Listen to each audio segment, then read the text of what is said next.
watch and burn. Hey everybody. So tonight I want to discuss Michael Haneke or Haneke. I'm not sure how to pronounce his name. I've always said Haneke. His 2003 post-apocalyptic film, Time of the Wolf. I think the most shocking thing about this movie is that Isabella Huppert is in it. She plays the main protagonist. Isabella Huppert playing a big role in a Michael Haneke film? Wow, that's unheard of. It's like when Tim Burton announces a project and Helena Bonham Carter ends up, or Helena, depending, Helena Bonham Carter ends up in it. It's like, ooh, imagine my surprise. But yeah, so she plays Anne. Her husband's George, and they have two kids, Eva and Ben.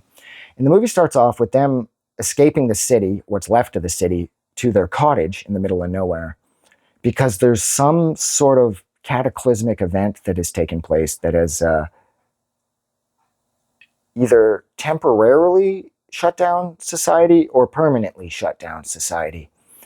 I'm not sure which. This movie leaves so many aspects of the apocalypse ambiguous, which of course was done by design. Haneke said in an interview that I saw regarding this that every day people in certain countries watch from a position of comfort the world ending little by little in more struggling developing nations. Like, you know, you in your rich country will read about a hurricane decimating somewhere or a flood decimating somewhere. And he says that those things are tiny bits of the world ending, and yet the majority of us get to watch it from the comfort of our homes. But what if that comfort was removed and we were all thrown into this thresher, this apocalyptic thresher, where it doesn't matter how wealthy your country is, doesn't matter how wealthy you are, you're going to be sleeping in a barn like everybody else. And that's exactly what happened. They end up at their cottage. There's a couple of people there with their kid. They shoot and kill George. He's out of the movie and throws up immediately because she just watched her husband die. His kids had to watch him get shot and killed in front of them. And they end up at this train station. Overall, that's where the majority of the film takes place, but they stop off first in this little like pit stop on their way to hell. They end up staying in this barn stable place, I guess, like maybe it was a stable, I'm not sure. And they're getting a fire going in there, and one of them, I can't remember who, says, don't burn the place down because of like they're burning all the hay. And that's exactly what happens. It's a beautiful shot from a cinematographical angle. Cinematographical, I don't think that's a word, and if it is, I probably pronounced it horribly. But from the photographic angle, this movie is stunning. Like, this movie is breathtaking. When the barn's burning down, and Anne, I believe, is blaming Eva for it, it's gorgeous. Like, they're illuminated slightly like I am. It's a little worse, of course, they're not this well lit. And then the rest behind them is all dark, except for like where Voorhees' mask is there. That would be the fire in the barn burning down. And it's breathtaking. Like, it's absolutely, you know what, I shouldn't use the word breathtaking because of that episode of Seinfeld where the doctor says the ugly baby's breathtaking, and then he says Elaine's breathtaking, and then he said the breakfast was breathtaking. But then he pointed out how sometimes you just say breathtaking to get yourself out of a jam. So whenever I say breathtaking, I always feel like I'm being phony or performative. But it's true. This movie is breathtaking. I shouldn't say it. I'm not going to. This movie is stunning from a cinematography angle. So yeah, they burn their little pit stop to hell down. That's fitting. And then they end up at the train station where apparently trains have been bringing supplies to other sort of train station depot sort of like drop-off points. So this train is going around with goods on it, sort of like a Red Cross type deal. And the people's plan at this train station is to derail the train so they can have them all for themselves, because you know how quickly we turn into feral beasts once, we can't watch Netflix all day and have the convenience of walking up to the corner store and buying a bunch of refined sugar, right? And I love refined sugar. I eat it all the time. My God, I don't know where I would be daily without a box of Smarties. But nevertheless, if we can't be stuffing our face with shit food, it's like, I don't know. I forgot what I was saying. It doesn't matter. I'm getting old. But yeah, so they get there, they meet a bunch of people, and there is a knife point rape in this movie. So if you're touchy about that sort of thing, like I am, kind of turn me off a little bit. But it's literally that fast. Eva witnesses it, and then she sees her brother Ben, or younger brother Ben, seeing it too. And then so she shields him, and they tell each other that they love each other. And so while they're there, Anne meets this chick who says that maybe this is because of, what did they call them? The Just, I believe. There's 36 of them. This lady says they're called the Just, and there's 36 of them, and one of them might be at the train station with them, the guy that's in charge. I can't remember his name. And how as long as they're alive, God will pull humanity through whatever catastrophic event it's currently having to deal with. That these 36 just people need to exist in order to keep the world balanced. Sort of like that episode of The Twilight Zone where the old guy's got plates and strings and everything hanging in that room, but that's the entire world, and if you fuck with any of it, like that one time the social worker knocks off the clump of paper clips and he's like, there goes that island in the Caribbean, it's gone. And then sure enough, the social worker's at home that night and he hears that that island disappeared, so he starts to realize that the old guy isn't some quack. He's actually got the world hanging by this giant bunch of threads.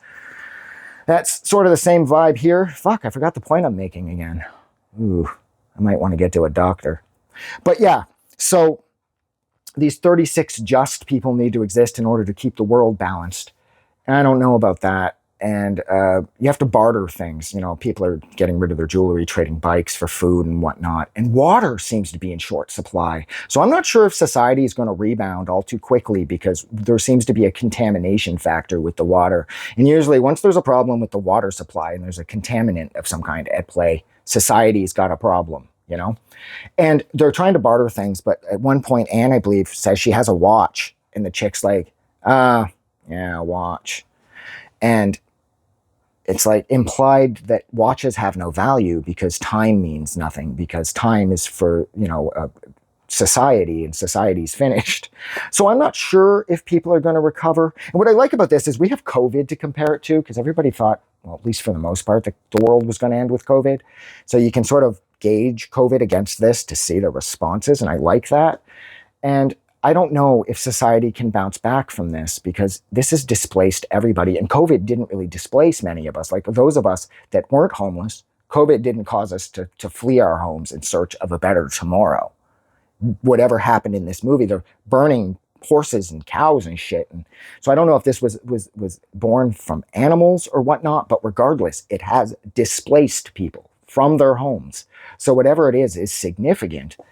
But I don't know. Ben, her son, keeps getting these nosebleeds. And at the end of the movie, there's this old dude who was entertaining everybody with like messing around with razor blades in his mouth. Like he can pretend to swallow them and it's a, you know, magic trick or whatever. And he talks about how there's something about these flame burning people who throw themselves into the fire. They are the real saviors and whatnot. And Ben might be influenced by this because right at the end of the movie, he goes out and he strips naked, and it looks like he's going to jump in the fire that they started on the tracks in order to shut down the trains. When this dude runs over to him, who everybody thought was just this bigot, he runs over and he's like, whoa, kid, what are you doing? What are you doing? He's like, don't do that. And he's like, don't listen to that old man. He's fucking out of his mind. He's like, don't, the fire thing, don't. And then the movie ends on a really hopeful note because the dude says, look, you like fast cars? He's like, of course you do. You're a kid. He's like, I promise, like tomorrow, someone's going to show up in a kick-ass car and they're going to tell us everything's fine. And we're all going to go home and everything's going to be the way it was. I promise. Things are going to get better. And then the movie ends with a tracking shot on what I believe is a train. And you don't know where the train's headed, but maybe that is suggesting that the train full of aid is heading towards Anna and her kids. I'm not sure, because the end with the kid and the guy was hopeful, but the movie is scoreless too, and it makes it even more bleak. This movie just, it feels more like somebody's video diary as the world ends because of the lack of a proper score.